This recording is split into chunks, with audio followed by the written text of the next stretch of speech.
Hello friends, Ram Ram. आप सभी का आपका जो यूट्यूब चैनल है लियो अकेडमी में सभी का स्वागत है। देखो, हम रासायनिक अभिक्रिया पढ़ रहे थे। तो रासायनिक अभिक्रिया में हमने संयोजन अभिक्रिया पढ़ी, वियोजन अभिक्रिया पढ़ी, उष्मा शोषी अभिक्रिया पढ़ ली और वियोजन के 3 प्रकार पढ़ ली। अब देखो, उष्मा संयोजन अभिक्रिया क्या होती है? वह रासायनिक अभिक्रिया जिसमें दो या दो से अधिक वह रासायनिक अभिक्रिया जिसमें दो या दो से अधिक अभिकारक मिलकर एकल उत्पाद का निर्माण करते हैं, संयोजन अभिक्रिया कहलाती है। एग्जाम्पल ये रहा संयोजन अभिक्रिया। दो, देखो Mg प्लस O2 दो है हमारे पास, ठीक है। उससे अधिक मिलकर क्या बना रहे हैं? एक एकल उत्पाद निर्माण कर रहे हैं, संयोजन अभिक्रिया। दूसरा example, calcium oxide plus CO2 carbon dioxide gas मिलकर क्या बना रहे हैं? Calcium carbonate. मतलब दो या दो से अधिक अभिकारक मिलकर एकल उत्पाद का निर्माण करते हैं, संयोजन अभिक्रिया। चलो, फिर है वियोजन अभिक्रिया। वियोजन अभिक्रिया होती है वह रासायनिक अभिक्रिया जिसमें एकल अभिकारक टूटकर दो या दो से अधिक उत्पाद का निर्माण करता है। उसमें तो दो या दो से अधिक मिलकर एक का निर्माण कर रहे थे, और इसमें एक टूटकर दो या दो से अधिक उत्पाद का निर्माण करेगा, उसका जस्ट उल्टा। जैसे कैल्शियम ऑक्साइड है ना, CaO, क्यूप्रिक ऑक्साइड है, CO copper oxide, CO plus O2 copper plus oxygen में टूट रहा है। उसी प्रकार H2 जल है, टूट रहा है, H2 प्लस O2 में टूट रहा है। ये 3 प्रकार की होती है। पहला क्या है? उष्मीय वियोजन। उष्मीय वियोजन क्या होती है? वह रासायनिक अभिक्रिया या वह रासायनिक अभिक्रिया जिसमें उष्मा की उपस्थिति में प्रकाश उष्मा हीट करेंगे, हम गर्म करेंगे ना, उष्मा करते हैं। उष्मा की उपस्थिति में एकल अभिकारक टूटकर दो या दो से अधिक उत्पाद का निर्माण कराता है, क्या कहलाता है? उष्मीय वियोजन अभिक्रिया। उष्मीय वियोजन अभिक्रिया देखो, कैल्शियम ऑक्साइड एकल है, एक है ना, उष्मा की उपस्थिति में टूट रहा है, उष्मा दे रहे हैं, हीट कर रहे हैं, टूटकर कैल्शियम ऑक्साइड प्लस CO2 दो या दो से अधिक बना रहा है, उष्मीय वियोजन होगी। फिर प्रकाशीय वियोजन, वह रासायनिक अभिक्रिया जो प्रकाश की उपस्थिति में, सनलाइट है ना आपका सूर्य, उसकी उपस्थिति में टूटकर दो या दो से अधिक उत्पाद का निर्माण करेगी। एक AgBr है, एक इसका ऊपर ले सकते हो सिल्वर ब्रोमाइड है, एक सिल्वर क्लोराइड है, AgCl भी ले सकते हो, दोनों इसके एग्जाम्पल है। प्रकाश की उपस्थिति में टूटकर सिल्वर प्लस ब्रोमीन में टूट रहा है। फिर है विद्युत वियोजन। ऐसा कोई पदार्थ होगा जिसका जलीय विलयन करके उसमें विद्युत धारा प्रवाहित कराएंगे, तो विद्युत धारा प्रवाहित कराने पर वो क्या करेगा? एकल अभिकारक होगा, टूटकर दो या दो से अधिक उत्पाद का निर्माण करेगा। जैसे आपका जल है, H2 है, इसमें विद्युत धारा प्रवाहित करेंगे, पानी ले लिया, उसमें विद्युत धारा एक के थोड़े नोट लेके विद्युत धारा प्रवाहित करेंगे तो क्या करेगा? हाइड्रोजन गैस और ऑक्सीजन गैस में टूट जाएगा। ये हम पढ़ चुके हैं। अब हम पढ़ेंगे विस्थापन अभिक्रिया। नेक्स्ट है हमारी विस्थापन अभिक्रिया। विस्थापन अभिक्रिया क्या होती है? विस्थापन अभिक्रिया पहले बता देता हूँ। विस्थापन वह रासायनिक अभिक्रिया जिसमें कोई अभिक्रियाशील तत्व है, मतलब सबसे ज्यादा पावरफुल तत्व होगा, तत्व की बात कर रहा हूँ ना। वह रासायनिक अभिक्रिया जिसमें कोई अभिक्रियाशील तत्व अपने से कम, उससे जो कम अभिक्रियाशील तत्व होगा उसको उसके परमाणु से या अणु से, उसको उसके अणु या यौगिक, जैसे मान लो ये यौगिक है, ठीक है, सिल्वर है, सिल्वर से कोई पावरफुल आदमी आएगा, इसको उठा के देगा और यहाँ पे खुद एडजस्ट हो जाएगा। तो वह रासायनिक अभिक्रिया जिसमें एक अभिक्रियाशील तत्व है अपने से कम अभिक्रियाशील तत्वों को उसके अणु या यौगिक से हटाकर या उसके यौगिक को हटा देता है, विस्थापन अभिक्रिया कहलाते हैं। देखो जैसे लिखते हैं, देख लेना, फिर से लिख रहा हूं ना। वह रासायनिक अभिक्रिया जिसमें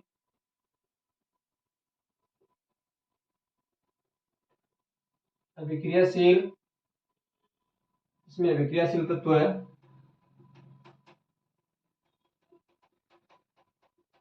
अपने से कम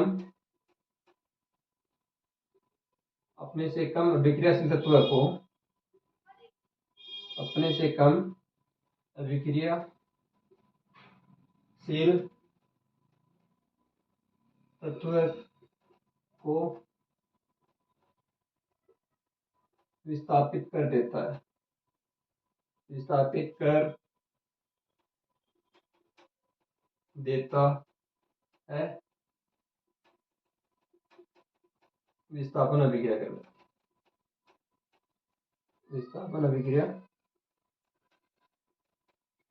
कहलाती है। ये परिभाषा याद करनी है आप। वह रासायनिक अभिक्रिया जिसमें अभिक्रियाशील तत्व है अपने से कम अभिक्रियाशील तत्वों को विस्थापित कर देता है। अच्छा, थोड़ा सा एक अपने से कम अभिक्रियाशील को थोड़ा सा चेंज कर रहा हूँ ना, काम आएगा आपके। यहाँ पे थोड़ा सा चेंज कर रहा हूँ, ध्यान रखना। अपने से कम अभिक्रियाशील तत्व को उसके अणु या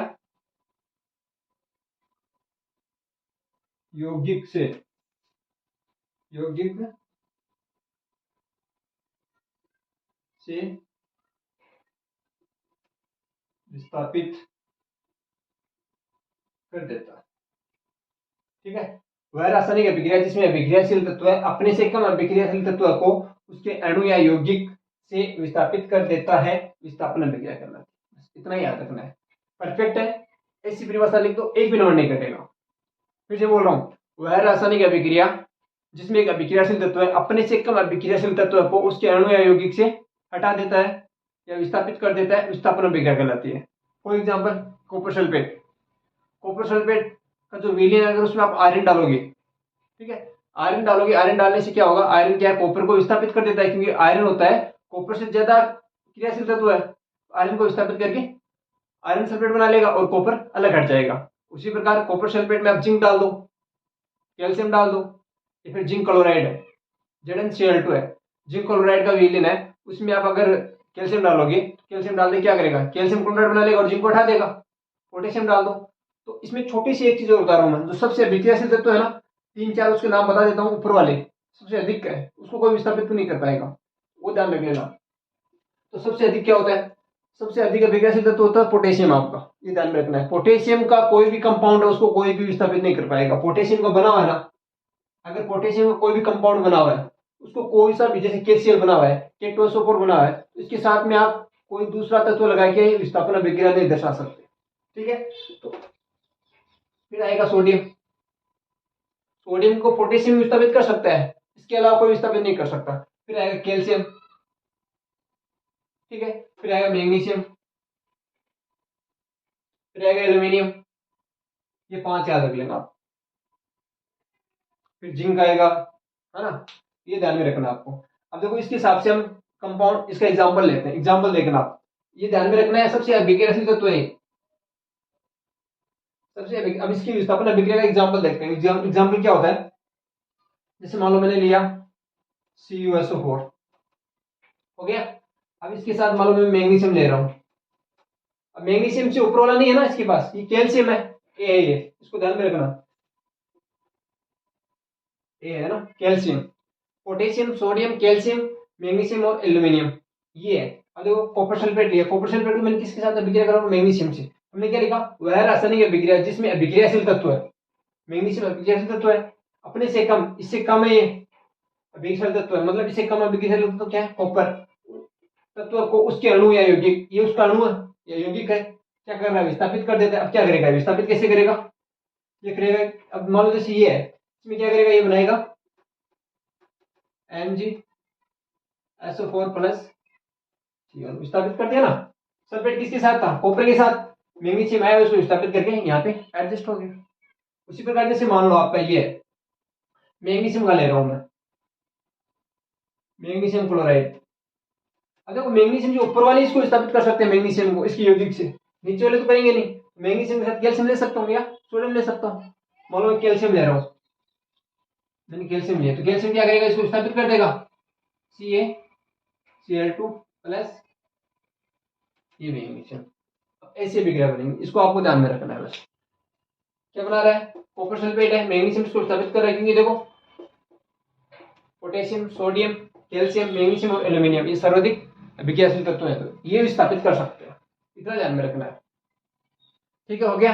अब इसके बाद में हम देखते हैं आपकी जो नेक्स्ट अभिक्रिया है द्विविस्थापन। ये तो हो गई विस्थापन, मतलब एक विस्थापन कर रहा है, द्वि का मतलब होता है दो, दो विस्थापन कैसे करते हैं वो देखते हैं। ठीक है, मिटा रहा हूं।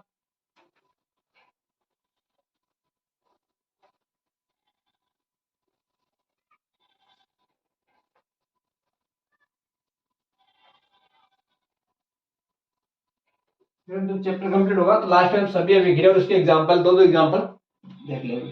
ठीक है, अब देखो नेक्स्ट है अपनी द्विविस्थापन। द्विविस्थापन क्या होती है, द्विविस्थापन अभिक्रिया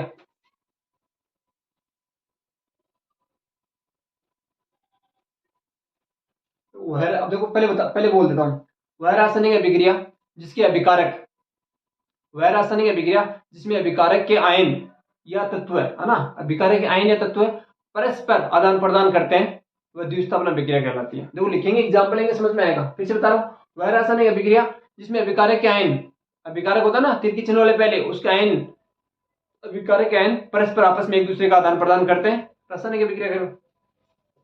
देखो क्या होता है,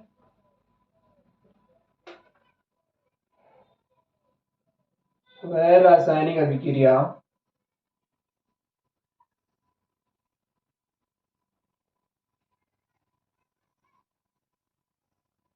जिसके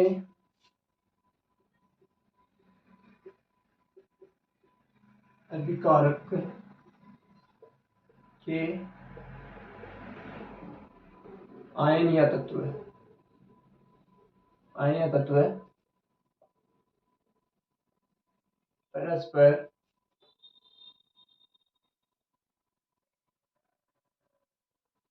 एक दूसरे से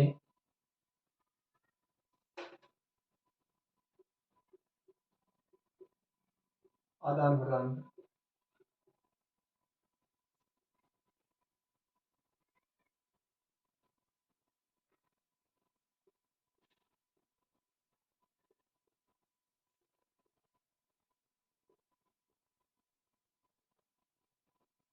द्विस्थापन अभिक्रिया करना।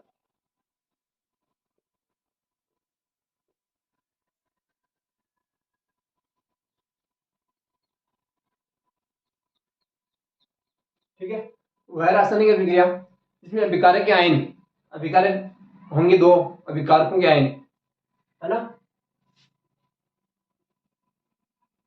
वह रासायनिक अभिक्रिया जिसमें अभिकारकों के आयन परस्पर एक दूसरे से आदान प्रदान हो जाते हैं या एक दूसरे को आदान प्रदान करते हैं, द्विस्थापन अभिक्रिया कहलाती है। जैसे for example CuSO4 plus MgCl2। अब देखो अभिक्रिया दो है ना, अभिकारक है, तो इसके आयन क्या करेंगे, आयन या तत्व बोला मैंने, आयन या तत्व है ना, ये तो कॉपर मैग्नीशियम आपस में एक दूसरे को क्या करेंगे, परस्पर आदान प्रदान कर लेंगे। ये क्या करेगा, कैल्शियम को ले जा भाई, सल्फेट को मुझे दे दे, और ये बोलेगा तो सल्फेट ले जा, कैल्शियम क्लोरीन को मुझे दे दे, तो क्या बनाएंगे MgSO4 प्लस CuCl2। हो गया ना। जैसे दूसरा देखते हैं, कैल्शियम ऑक्साइड बन रहा है ना, MgSO4